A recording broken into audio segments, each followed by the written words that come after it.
Əli İbni Məhəmməd Həmirə deyir, Çəfər İbni Mahmudun qızını çox sevirdim.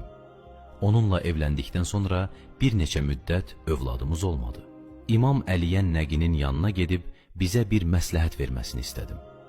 İmam gülümsəyərək dedi, Firuzə qaşlı bir üzük al və üzərinə bu ayəni yazdır. Rəbbi lə təzərni fərdən və əntə xeyrul varisin.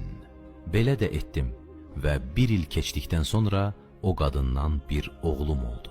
İmam Sadiq əleyhissalam sahabələrinin barmağında Firuzə üzüyü görüb buyurdu, Ya Məfzəl, bil ki, barmağındakı bu qaş gözün görmə qabiliyyətini artırır, ürəyə qüvvət verir və insanda gözəl əhval-ruhiyyə yaradır. Müsbət xüsusiyyətləri olan daşlardan biri də Çin hədidir.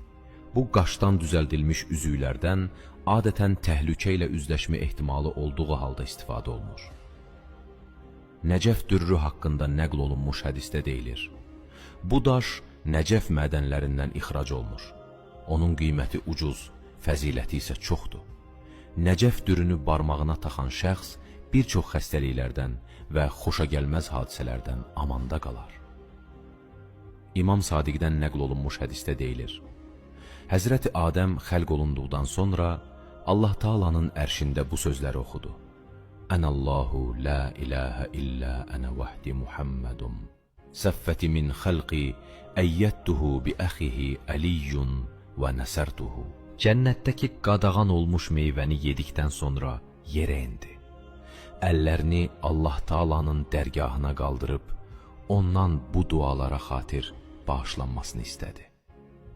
Allah Taala onun tövbəsini qəbul etdi. Sonra o bir gümüş üzük düzəldib üzərinə əqiq qoydu və bu 5 mübarək adı onun üzərinə yazdı. İmanlı şəxslər Adəm əleyhissalamdan sonra bu sünnəti davam etdirmiş və davam etdirməkdədir.